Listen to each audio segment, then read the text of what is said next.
to you from me 2,000 years ago. All right, I'm doing a history lesson. 1995. What marked the end of the World War was the dropping of the atomic bomb, Hiroshima and Nagasaki. What I want to say and what I want to get to is the Cold War, but we need to have context. And what was happening in the United States while we were developing the atomic bomb was, well, one, yes, Truman became aware that we had the capabilities to create such a weapon, and he initiated the Manhattan Project, which I learned the successful test of the atomic bomb was done in New Mexico in the Trinity Testing Center.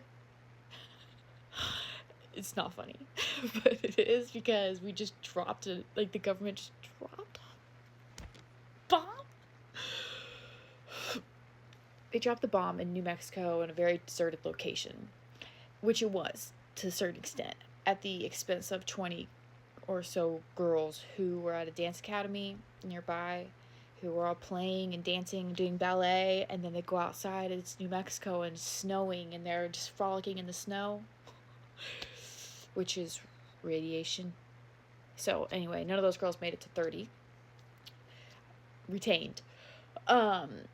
Success.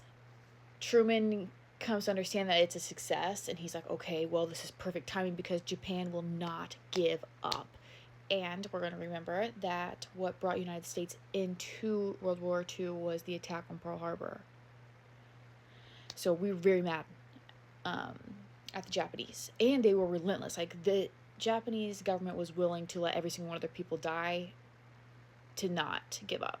And this is where there's like the blurry line of using the bomb. It's not funny. Okay, so what happens is we got Stalin, who's Communist Party, and we're working with him because we're taking down Hitler.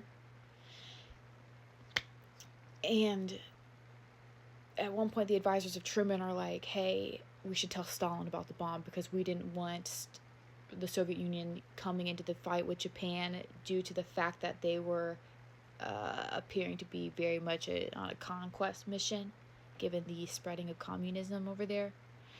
And we figured that if we could get the Japanese to surrender, then we won't risk expansion of the Soviets in Japan. Dropped a bomb. 80,000 people dead by the blast. Alone. That's not even the remainder. Like, there's an account of this woman, she's outside in the rain after the bomb goes off because she survived the blast. And they're like drenched in the rain. It's black rain. Okay. So, next, we tell Stalin about the bomb. Stalin's like, bet, you have a weapon of mass destruction, guess what, we're gonna make one too. And they do this through espionage from some pussy bitch on our side who's working at the Manhattan Project, was feeding Stalin, gave them the recipe for an atomic bomb. So now Stalin has one too. And, well, at the time now, obviously Stalin's dead. But, okay, so learn that, great. And then what happens next is the Cold War begins. And the Cold War is cold because we have atomic bombs. And the hegemonies that emerged from World War II were the Soviets and the United States of America. However,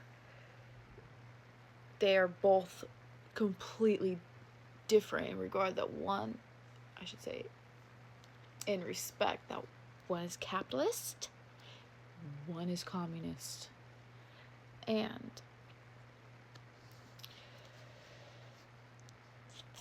I could keep going forever.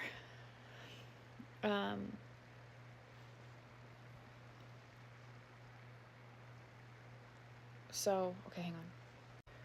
This is what's so hard about learning world history, is that it's so long. Okay.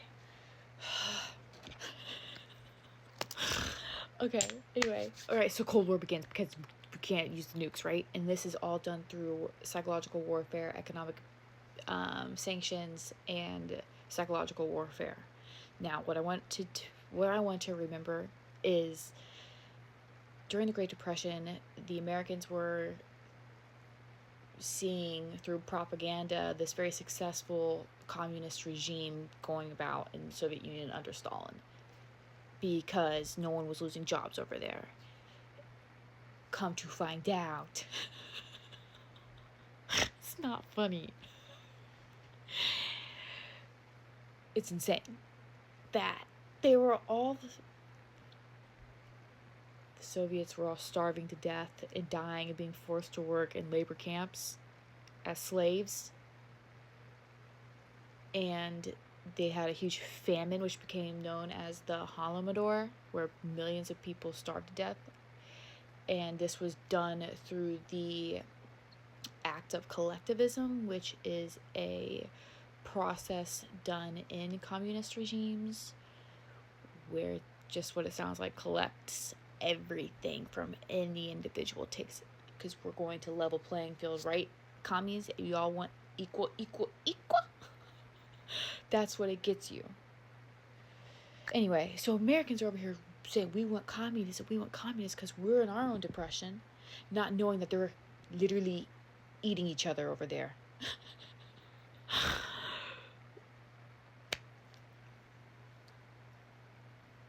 Okay, I give up. Well, I don't give up. I just am tired. Well, I'll continue this another time. And I'll be more refined in my delivery. All I know is I want to learn. I want to be able to accurately recall every historical event, major historical event, post World War II to now regarding the Cold War, because I feel at my age, in my education, I remember being so shocked by World War II that when the Cold War emerged, I don't know, I wasn't able to really grasp the situation because I was still so stuck on like the atrocities of the Holocaust. And now, given today's current events, this is all ripple effects from the Cold War, which is not over.